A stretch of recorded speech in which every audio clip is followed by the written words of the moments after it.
called to the booth, voice gone, but we still here.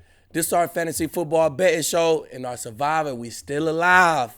And we got some best bets for you, baby. Paul, drop that beat.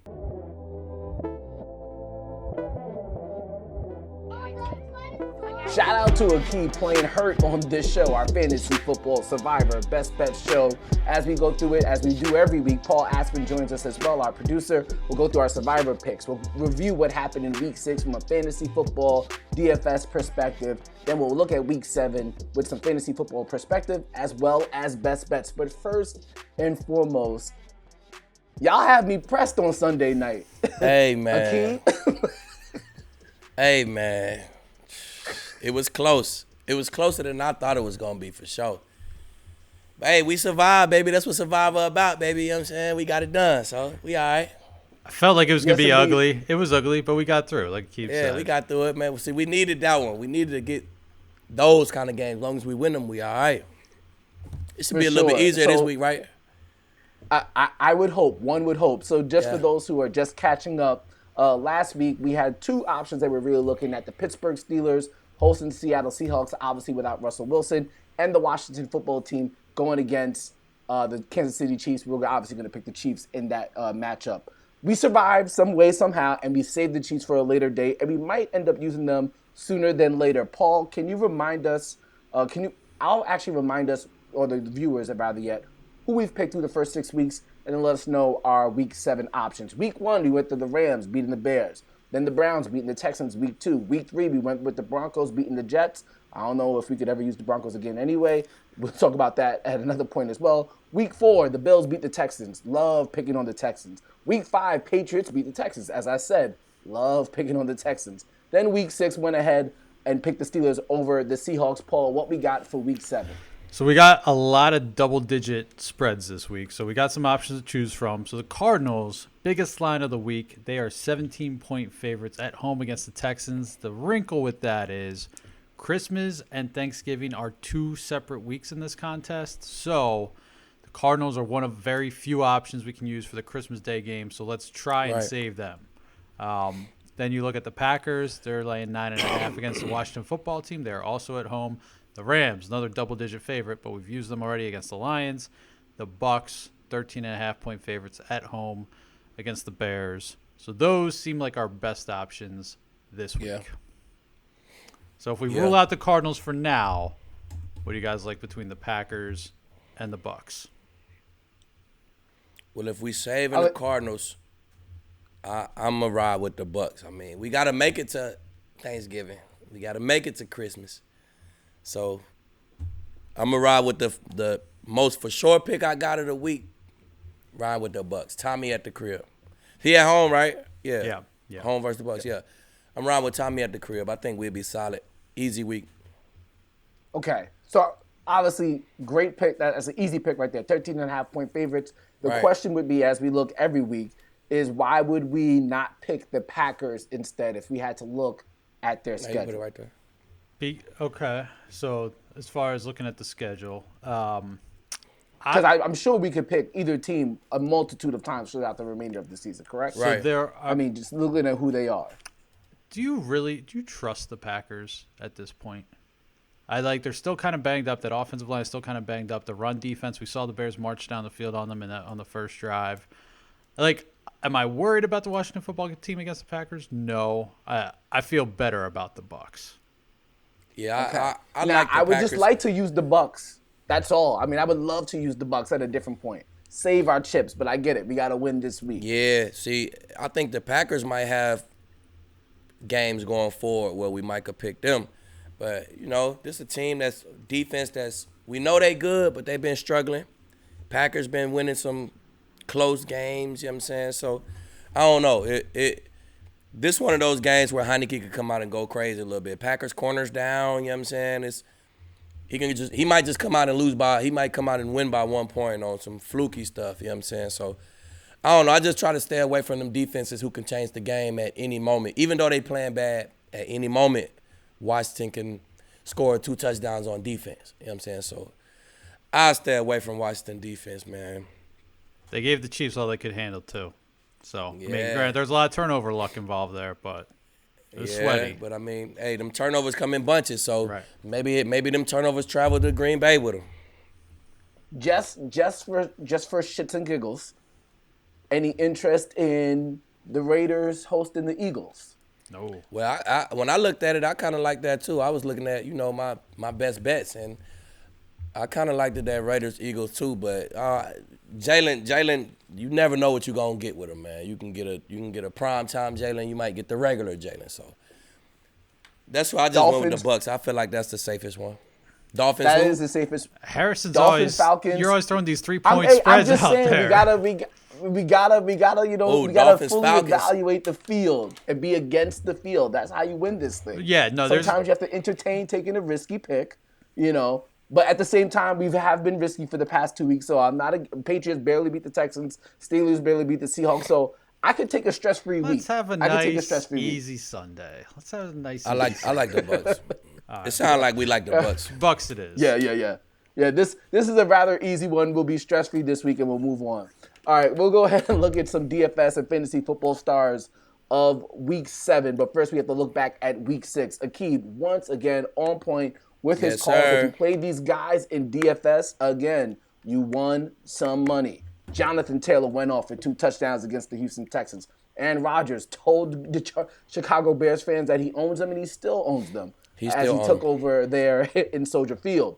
Tyreek Hill did his thing even though he left the game against the Washington football team, got in the end zone. Tim Patrick got in the end zone as well. Travis Kelce is Travis Kelce, even though he didn't get a touchdown. And Mo Alley Cox got a touchdown as well. And if you played him on your sports books as a touchdown scorer, you might have cashed out. The only missed calls from Week 6, Antonio Gibson, who's battling a shin injury, should go ahead and pick up J.D. McKissick. Really, right now in your fantasy football leagues, you're always in your handcuffs to your top running backs. And Taylor Heineke wasn't really great. I think he finished with around 12 fantasy points. A lot of people expected him to go off against Kansas City Chiefs.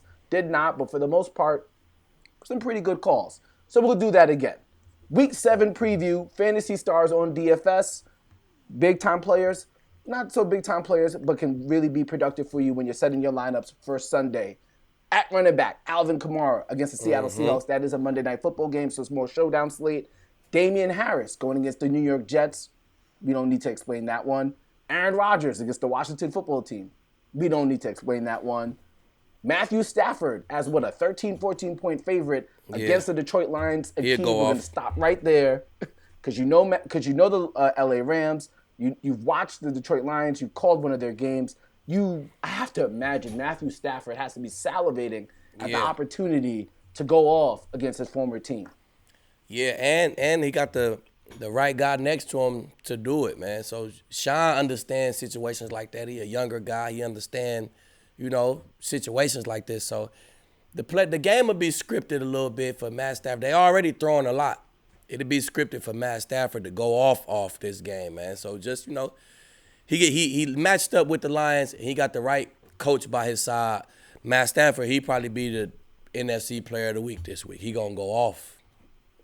Yeah, and last week against the New York Giants, a game that they won handily, he still threw for 4 touchdowns, so it doesn't matter the game script. Matthew Stafford is still throwing that ball there for the Los Angeles Rams. I want to pivot real quick to Jared Goff. I don't know if you saw the comments from Coach Sullivan, but he basically called out Jared Goff. Said he needs to be a better player, needs to make better plays, execute better from his position. Were you aware of those comments, and what are your overall impressions of Jared Goff, the Detroit Lion? I mean, I wasn't aware of the comments, but yeah, he got to play better, man. He got some unforced turnovers this year, and it all starts with him.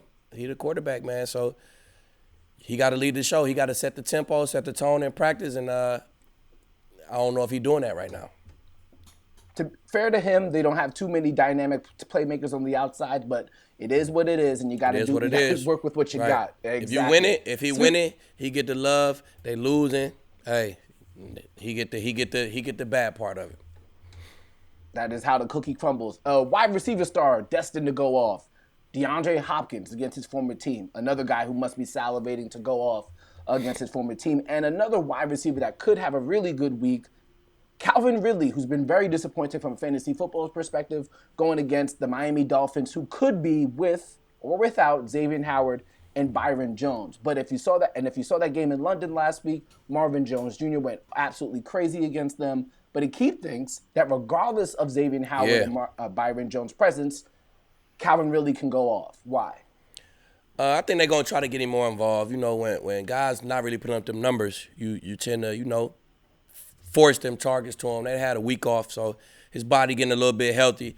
And then the Dolphins playing all that man coverage, man, and they really not covering nobody right now. So Xavier Howard struggling, Byron Jones, they both struggling. So I like the matchup, period. If both of those guys play, whoever guarding Calvin, I like him to get like 13 double-digit targets, and he have a solid day. It's been a somewhat of a drop-off. I mean, last year you had Xavier Howard as the no-fly zone defensive player of the year for the way he was flying around. And now it looks like the Dolphins have one of the worst pass defenses in the league. It's the dramatic drop-off. Maybe it's hard. Keep the elite level. Hey, Harrison, it's hard to play corner and beat a man year after year after year. It's one of the hardest things to do. That's why I respect the guys like Sherman and Pat P. And, you know what I'm saying? I respect those guys because it's so difficult to put those years together back to back to back. You know what I'm saying? Guy had one good year right now. We crown him. Deservingly, we crown you for that season. But, who going to be the guys who come stack them years back to back to back? So them the guys I really respect because it's hard to do. What do you think goes into – we go off a little bit for here. So what do you think goes into that drop-off? Is it a level of physicality that's missing, or guys seeing tape like this guy can't cover slants as well, or posts? Be a little bit of everything, man. So guys going to attack your weaknesses for sure. You know what I'm saying? So it's up to you to attack your weaknesses in the offseason. So some guys might feel like, man, I just had a great season. You know what I'm saying? I'm going to do the same thing I did last year, but it ain't never good enough. Good as your season was, it always could be a little bit better, and God's going to always attack what you did last year. So you got to start in February, March. You better be starting your season then. Some guys had them successful years, and that season don't really start. They still party, and they still celebrating that successful year. It going to your off season, and then you see it at the end of the year. So I'm not saying nobody doing that, but, a lot of stuff coming to it, man. And most of the times, it's your off season. And if you have to think about the situation that Xavier Howard was in this offseason, he was trying to get a contract extension, he was holding out of camp for a while. So I imagine that also might have played a factor in how things have turned out there for the Miami Dolphins. Still have some hope. Tua Tagovailoa is back in the lineup, so we'll see how that plays out. All right, we're almost done here with our DFS Fantasy Stars of Week 7. Darren Waller at the tight end position against the Philadelphia Eagles, and Zach Ertz, the former Philadelphia Eagle, going against the Houston Texans. I think it's been about, 5 weeks now that a tight end has scored against the Houston Texans. Yeah. Go ahead and fire up Zach Ertz. You should feel very confident about that addition to the Arizona Cardinals, who are absolutely on fire. Paul's going to join us now as we end the show, looking at our best bets for Week 7. Paul, if you could recap how it was for most of the people of this show. Well, I'll start. I took an L because I'm an idiot and took the Texans. It's 10-point. Yeah, I don't know what Paul was doing with that best bet. Yeah, that was. I'm gonna blame that on the Tuesday factor, but never again. So Harrison, you were on the Cardinals, and Aqib hit another teaser. I don't think he's lost one yet. Packers teaser Cardinals. So I think we go to the hot hand and Aqib and his teaser. Where you taking? All right, so look, let me for the listeners, right? If you pick like a regular pick, like just say Broncos plus 3.5 or whatever it is this week, and you hit that pick and just say you put $500 on that, you usually win like $450, right?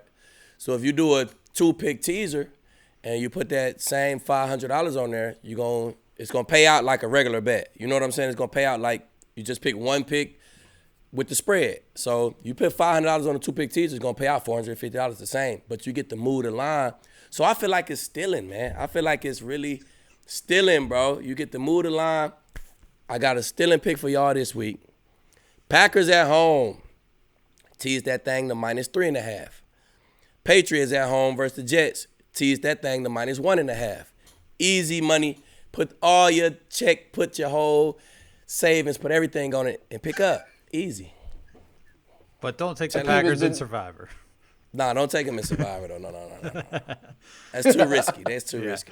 So I will say, what Aqib was saying about the odds. So, yeah, your standard bets are like -110. So you bet 110 to win 100. And a teaser, right. If you do a 2-team teaser like that, 6 points each, and it's -120. So you're basically. Yeah, there you go. That's the betting terms. You know what I'm saying? Yeah. Tell him clean it up for me, Paul. Put it in the betting terms. All I know, look, my terms is, hey, I bet $500 how much I win, $450, okay. Yeah. And if I do this, I bet $500 how much I win, $450, okay. It's the same bet. Yeah. You know what I'm saying? What you got, Harrison? I am with that. All right. So last week felt very good about what I did, and I think I am going to feel confident with this one as well. Very discouraged with how the Philadelphia Eagles looked from an offensive standpoint. They could not take advantage of that Tampa Bay Buccaneers secondary, and I think this Raiders secondary is a lot better than that Tampa Bay secondary, at least right now. Casey Hayward's been very strong for them. So I am going to take the Raiders -3 at home. They seem they seem like a rejuvenated team. They got past the John Gruden thing where we thought they couldn't. They were very good against the Denver Broncos. So with that being said, I am taking the Raiders at home against the Philadelphia Eagles, who I do not see doing anything offensively. Again, I'm disappointed by what happened on that Thursday night football game against the Tampa Bay Buccaneers. Aqib, what you think? I like it. I told you when we was doing the Survivor that when I was going through these, I said, ooh, them Raiders at the crib -3. I love that pick right there. So it's definitely probably going to be on my ticket this week, man, Harrison. I like it, baby. There we go. All right, Paul, take us home. What you got? All right, I got to bounce back with 2. I got 2 Here we go, Paul. So, Panthers. This team's driving me a little bit of nuts, but their defense is still pretty strong. I'm still off pretty the Panthers. stout. Yeah, so I'm not on the Panthers, but I will be on their defense. Giants. Yeah. Team total for the game under 20.5. The Giants struggle to score as it is.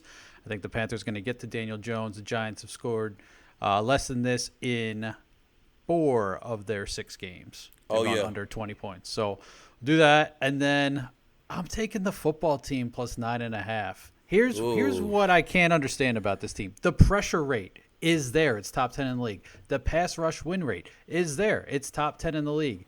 The coverage is terrible. Now, as a DB, Aqib, I'm sure some of that blame still goes back on the guys on the – but, like, what if they were one of your teams last year? You said, hey, this is a pretty good secondary, no fly zone. There's been some turnover there. And you added Will Jackson. Can you point to anything that's going on the back end? Well, early in the year, it was like the pressure. It was the quarterbacks had all day to throw. They wasn't getting to the quarterback. But later in the year, man, I don't know. It's like flip now. Now they getting a little bit pressure, but now they giving up big plays in the back end. So I don't know, man. They gotta match up. They gotta catch up to each other. So they just haven't caught up yet. So part of it is that the look-ahead line last week before the games was 7. Now it's 9.5. It just seems like you're getting a lot of – obviously, ideally, that's a lot of points, though. That's a lot of points. You'd prefer to get 10, but I'll take the 9.5. Yeah, I say Green Bay. Green Bay will win by like a tub. Right. It'd be like a touchdown type of game. Yeah. Well, last week, a lot of people in fantasy football relied on Taylor Heineke and Terry McLaurin to cash them out, and they did disappoint. But hopefully, maybe it's different, at least if you're Paul. That's Aqib Talib. I'm Harrison Sanford, Paul Assman. Shout out to Thomas in the background. That's our Best Bet show. Yo, for real, you've been on the road. Come mess with us. We'll be back next week.